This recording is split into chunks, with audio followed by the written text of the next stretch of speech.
اپنی زبان میں بیان کروں یا اپنے اس سلیقے کے ساتھ بیان کروں تو میں اس کو کہتا ہوں ایمان یعنی آزمائش،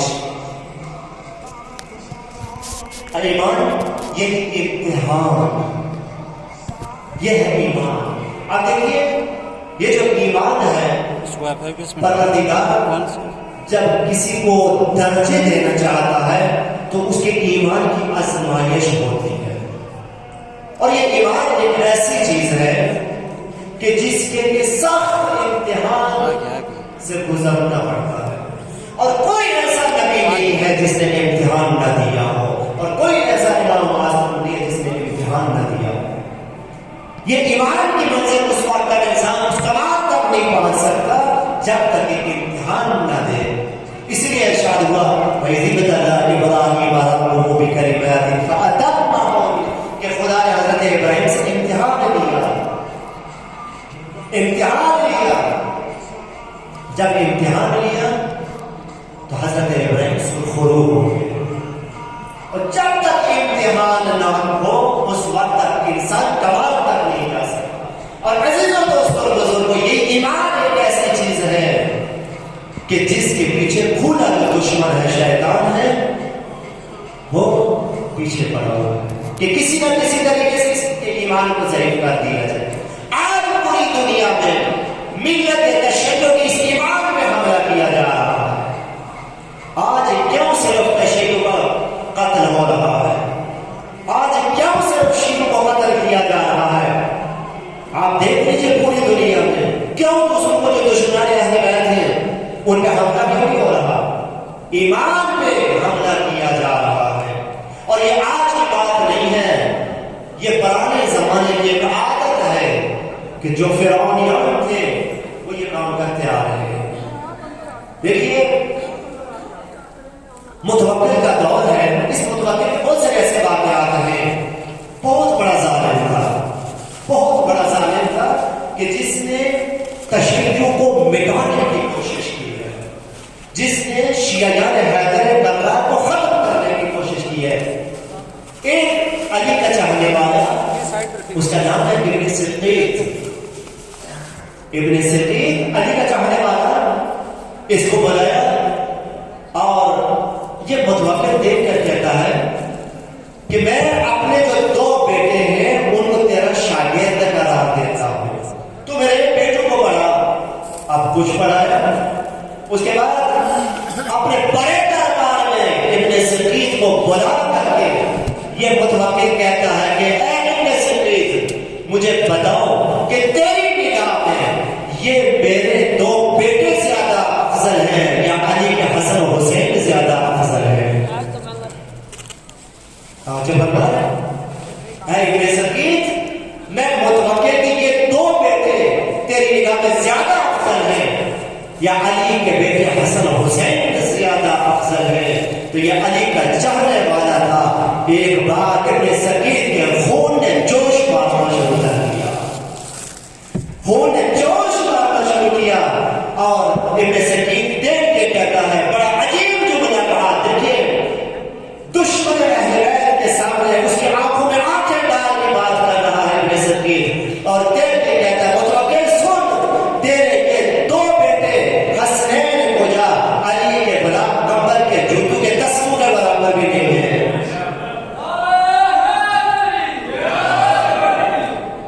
علی کے بیٹے کو جا، یہ علی کے غلام کمبر کے جوتوں کے تسموں کے برابر نہیں ہے۔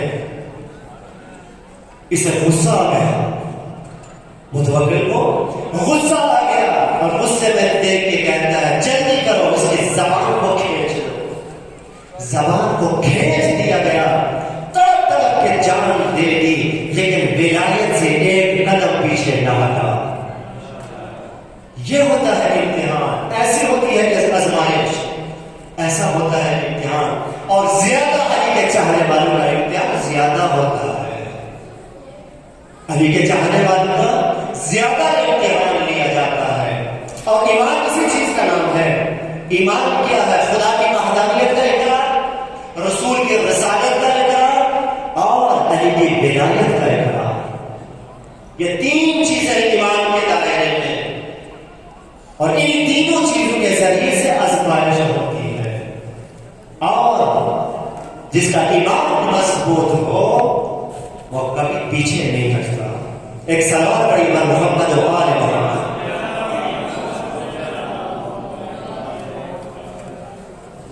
عزیز و دوستوں اور بزرگوں، یہ جو تین چیزیں ہیں، خدا، اس کی وحدانیت کا اقرار، رسول کی رسالت کا اقرار اور اہل بیت کی ولایت کا اقرار، یہ تینوں چیزیں ضروری ہیں ایمان کے لیے.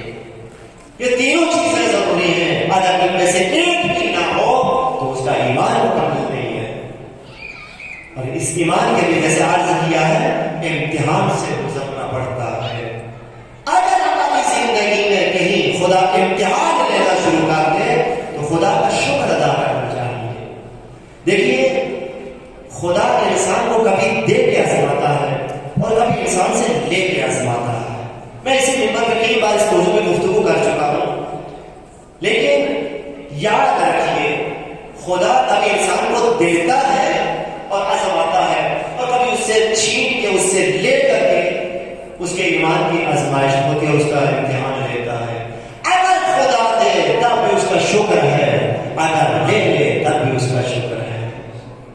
جیسے انبیاء کی زندگی کو دیکھیے. حضرت ایوب علیہ السلام،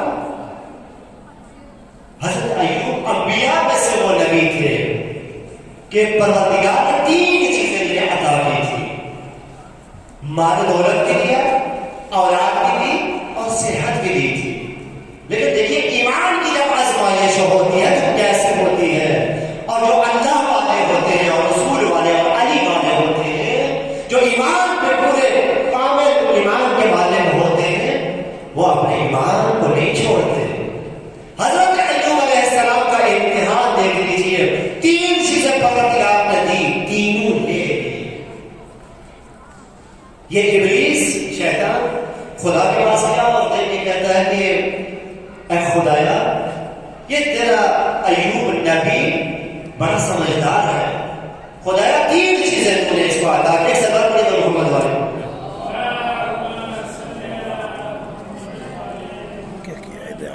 تین چیزیں خدا تو نے عطا کی ہے اس کو، اور اسے ان تین چیزوں پہ اتنا فخر ہے کہ وہ یہ تین چیزیں انسان کی زندگی کا سرمایہ ہوتی ہیں. اگر تو یہ چیزیں لے لے اس سے تو یہ پیچھے ہٹ جائے گا. خدا نے امتحان لینا شروع کر دیا. حضرت ایوب علیہ السلام کا سارا مال ختم ہو گیا، سارا مال ختم ہو گیا. اب جب سارا مال ختم ہو گیا، یہ ابلیس حضرت ایوب کے پاس آیا. دیکھا حضرت ایوب نبی سجدے میں سر رکھ کے سبوح قدوس کی تسبیح کر رہے ہیں، تسبیح کر رہے ہیں. آگے کہتا ہے ایوب نبی اتنا مال سارا ختم ہو گیا، خدا نے لے لیا، کیا بچا ہے؟ پھر بھی اس کے سامنے سجدے کر رہے ہیں. قربان جب حضرت ایوب کے اس ایک جملے پہ حضرت ایوب نبی دیکھ کے فرماتے ہیں اسی نے دیا تھا اس نے لے لیا. جس نے دیا تھا اسی نے لے لیا، میرا کوئی نقصان نہیں ہوا. اب یہ دوبارہ کوشش کر دیکھیے، آزمائش اس کو کہتے ہیں، یہی چیز ہے. دوبارہ گیا خدا کی بارگاہ میں، کہا خدایا حضرت ایوب کے پاس اولاد موجود ہے اور اولاد سے بڑی کون سی نعمت ہے. اسے پتا مال ختم ہو گیا، اولاد جیسی دولت میرے پاس موجود ہے، اگر یہ لے کے ایوب نبی تیرے سامنے سجدہ نہیں کرے گا. تاریخ لکھتی ہے، تاریخ انبیاء میں بیان کیا گیا ہے حضرت ایوب علیہ السلام کے سارے بیٹے مر گئے، سارے بیٹے مر گئے. اب جب سارے بیٹے مار گئے، دوبارہ آیا حضرت ایوب کے پاس ابلیس شیطان آیا. دیکھا کہ حضرت ایوب کوئی تسبیح کر رہے ہیں، سبوح قدوس تسبیح کر رہے ہیں. کہا کہ اے ایوب نبی اولاد بھی مار گئی، بیٹے مار گئے، ابھی بھی اس کے سامنے سجدے کر رہے ہو، ابھی بھی اس کی تسبیح کر رہے ہو. کہا اسی نے اولاد دی تھی، اسی کا مال تھا، اس نے لے لیا. اب یہ بار بار کوشش کرتا. ایک چیز رہ گئی حضرت ایوب کے پاس، وہ حضرت ایوب کی اپنی صحت. پھر گیا خدا کے پاس، خدا کے پاس جا کے کہا خدایا ایوب نبی بڑا سیاح اسے پتا ہے کہ صحت ہے سب کچھ ہے، صحت نہیں کچھ نہیں۔ اگر تو صحت بھی لے لینا تو یہ نبی ایوب نبی تیرے سامنے سجدہ نہیں کرے گا۔ حضرت ایوب نبی ایک لمبی اور طولانی بیماری میں مبتلا ہوئے کہ مشہور ہے حضرت ایوب کی بیماری۔ جب مریض ہو گئے اس کے بعد میں شیطان آ کے کوشش کر رہا کہ دیکھا حضرت ایوب سجدے میں، کہا کہ ایوب نبی تیرا بچہ ہی کیا ہے، ایک صحت تھی وہ بھی ختم ہو گئی۔ تو وہی جملہ کہا خدا نے دی تھی، خدا نے اپنا مال لے لیا، میرا کوئی نقصان نہیں ہوا۔ پورے اپنے اس ایمان پہ قابو رکھے ہوئے اپنے اس ایمان پہ پورا اعتماد ہے۔ جب یہ سارا امتحان دے چکے پروردگار نے تین چیزیں لوٹا دی، تینوں چیزیں واپس کر دے حضرت ایوب نبی کو۔ تو ایمان اس کو کہتے ہیں کہ انسان جب خدا کی طرف سے آزمائش ہو پیچھے نہ ہٹے، یہ ہے انسان کا ایمان۔ اور دوسری چیز اتقوا اللہ، تقوی اختیار کرو، تقوی اختیار کرو۔ تقوی کیا ہے؟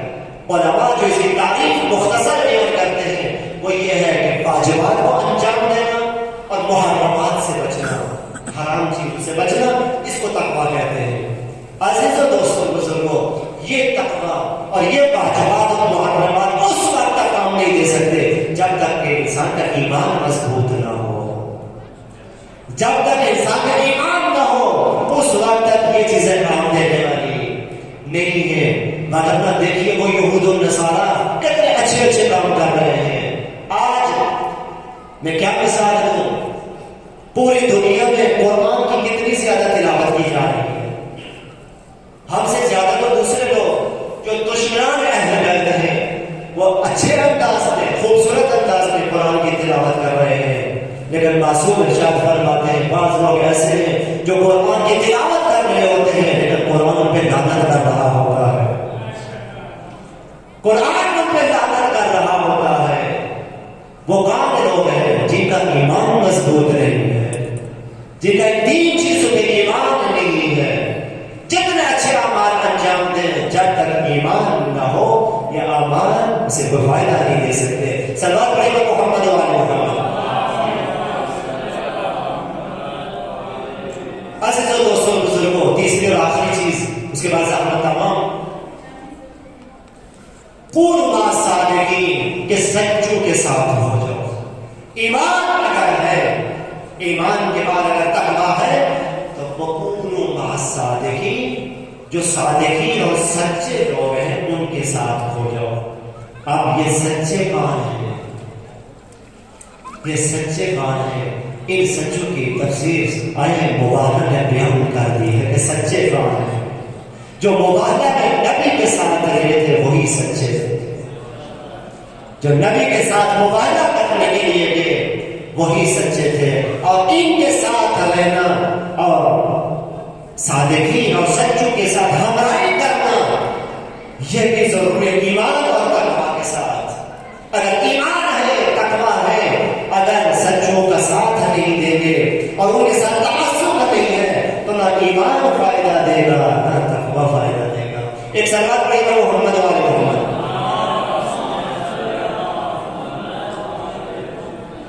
اور سچی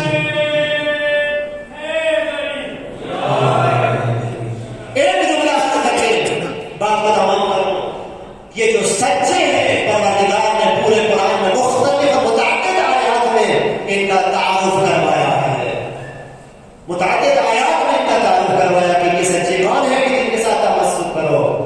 آیت تطہیر میں بیان ہوا، آیت وحدت میں بیان ہوا، مختلف آیات ہیں، لیکن آیت تطہیر کیا بیان کر رہی ہے؟ انما یرید اللہ لیذہب عنکم الرجس اہل البیت ویطہرکم تطہیرا۔ صلوات پڑھیں محمد و آل محمد۔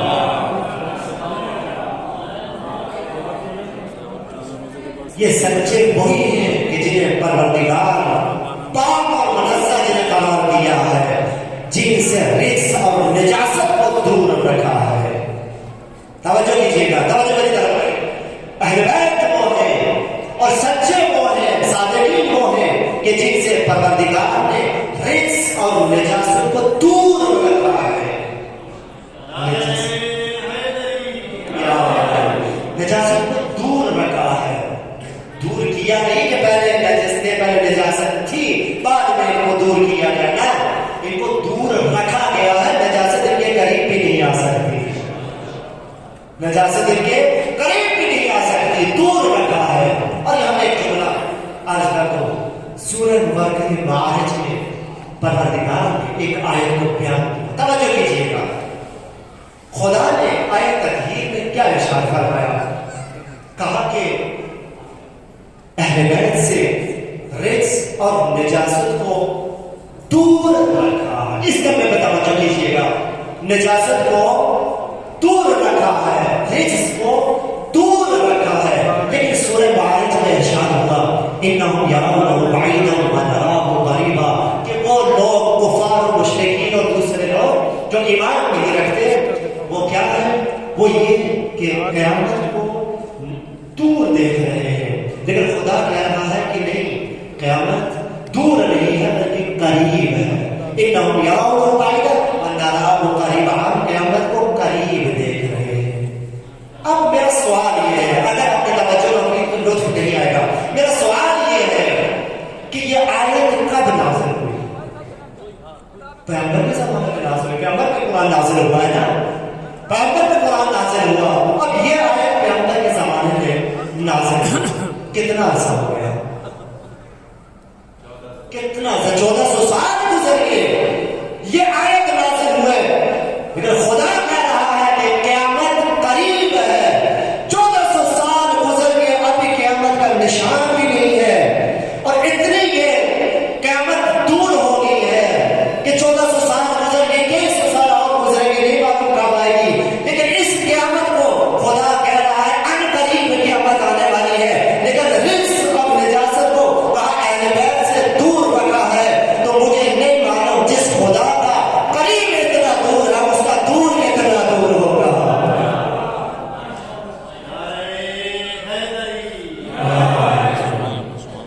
قیامت قریب ہے لیکن کئی صدیوں گزر گئی، دور ہو گئی. لیکن کہا رزق اور نجاست کو دور رکھا ہے. وہ دور کتنا دور ہے؟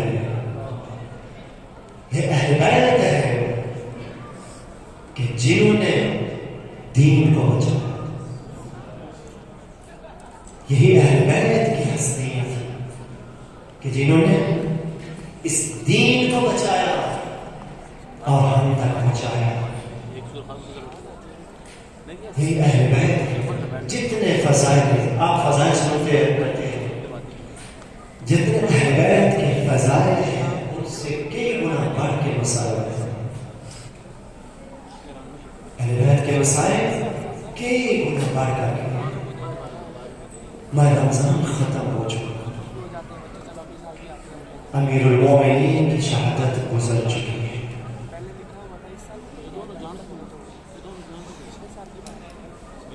21 ماہ مبارک رمضان کو ہمارے مولا کی شہادت ہے. 2 جملے سن لیجیے.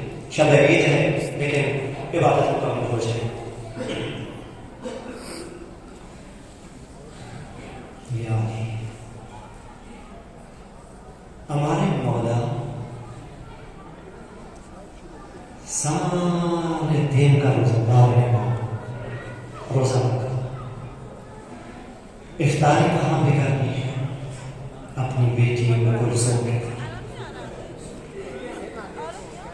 دیکھیں ہم بھی ماہ رمضان گزارا، ہم روزے رکھتے تھے. لیکن انسان اس وقت کا انتظار کر رہا ہوتا ہے جب افطاری کا ٹائم ہو جائے.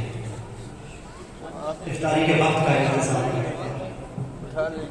لیکن اگر کسی نے گھر میں مہمان بنائے ہو تو جو عام سادہ جو انتظام کرتا ہے نا اس سے بڑھ کر کرتا ہے. کیوں؟ اس لیے کہ مہمان بنائے ہوتے ہیں، مہمانوں کی خاطر نماز پڑھنی ہوتی ہے، مہمانوں کے لیے خاص انتظام کرنا ہوتا ہے. لیکن عزیز و دوستوں اور بزرگوں، اگر بیٹی کے گھر باپ کی دعوت ہو تو وہ بیٹی کیا کرتی ہے؟ وہ بیٹی کا انتظام کرتی ہے. اجر کو اللہ خدا سوائے غم اہل بیت کی کوئی غم نہ دے۔ حضرت ام کلثوم نے اپنے باپ کی افطاری کا انتظام کیا، افطار کا ٹائم ہوا، نمک رکھا، جو کی روٹی رکھی، دودھ رکھا۔ مولا نے ایک بار اپنی بیٹی کی طرف نگاہ کی اور دیکھ کے فرماتے ہیں اے میری بیٹی ام کلثوم، تجھے پتا ہے نا تیرے باپ نے کبھی 2 غذائیں ایک ساتھ کھائی؟ حضرت عمر اللہ 2 غذائیں کبھی ایک ساتھ کھائی ہیں؟ میری بیٹی ایک غذا اٹھا لو، ایک کے ساتھ میں نے افطار کرنا ہے۔ امیر المومنین نے دودھ پیا، افطار کیا۔ جناب ام کلثوم بیان کرتی ہیں کہ جب رات چھا گئی، پوری رات میرے بابا بے چینی میں رہے۔ اللہ بے چینی میں امیر المومنین رہے۔ بی بی فرماتی ہے میں نے کیا دیکھا، رات کی تاریکی میں بابا سینے خانہ میں جاتے ہیں، آسمان کی طرف ایک حسرت کی نگاہ کر کے گھر میں استرجاع بلند کرتے ہیں، انا للہ و انا الیہ راجعون۔ اجرکم اللہ، اجرکم اللہ، خدا سے غم اہل بیت کی کوئی غم نہ دے۔ پوری رات بے چینی میں گزری، سحری کا وقت ہوا۔ مختصر کہتا ہوں، مولا نے مسجد کی طرف جانا چاہا۔ جب مولا مسجد کی طرف چلنے لگے نا، آپ سنتے رہتے ہیں کہ مولا نے گھر میں مرغابیاں پال رکھی تھی، بطخیں رکھی تھی۔ جب مولا چلنے لگے تو یہ بطخیں مولا کے قریب آئی، کوئی دائیں سے دامن ابا کا پکڑ لیتی ہے، کوئی بھائیں سے آ کے مولا کی ابا کا دامن پکڑ لیتی ہے۔ مولا چونکہ حیوانوں کی زبان جانتے ہیں نا، مولا دیکھ رہے ہیں، اور شاید وہ بطخیں یہی کہہ رہی تھی مولا آج نہ جانا، اجرکم اللہ، مولا آج نہ جانا، مولا آج نہ جانا۔ مولا دیکھ کے فرماتے ہو میرا حسن لال، او میرا حسین بیٹا، یہ جو بطخیں میرے گھر میں رکھی ہے نا، میرے جانے کے بعد ان کا خیال رکھنا، اور میرے لال میرے جانے کے بعد ان کے کھانے کا خیال رکھنا، ان کے پینے کا خیال رکھنا۔ میں کہوں گا اے مولا آج آپ کو حیوانوں کے کھانے اور پینے کا بڑا خیال، آپ کو حیوانوں کے کھانے اور پینے کا بڑا خیال ہے۔ ذرا مولا آئیے نا، کربلا کا میدان ہے، آپ کا حسین ہے، گرم موسم ہے، تپتی ریت ہے، 3 دن کا بھوکا اور پیاسا ہے۔ اجرکم اللہ، اجرکم اللہ، خدا سے بڑا اہل بیت کی کوئی غم نہ دے۔ عزادار مولا چلے، ایک بار مسجد میں آئے، مسجد میں پہنچے، اذان کا وقت ہوا، مولا نے اذان دی۔ مولا کی اذان کی آواز کوفہ میں گونجنا شروع ہو گئی۔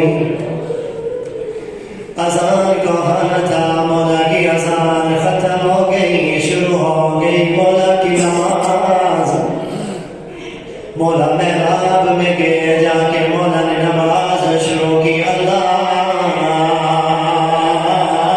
اکبر، ازادار ادھر مولا کی نماز شروع ہوئی، ادھر ظالم اپنی جگہ سے اٹھا، مولا رکوع میں گئے، ظالم قریب آ گیا، مولا نے اپنے سر کو سجدہ میں رکھا، مولا نے تسبیح پڑھنا شروع کی، سبحان ربی الاعلی و بحمدہ۔ ادھر ظالم کی تلوار چلنا شروع ہوئی، تلوار کا چلنا تھا، مولا زمین پہ گر گئے، زمین پہ گر گئے، مولا کی آواز بلند آنا شروع ہوئی، بسم اللہ رسول اللہ فزت رب الکعبہ، مولا کی قسم، رب کعبہ کی قسم، آج علی کا بہار ہو گیا۔ ادھر آواز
سيعلم الذين ظلموا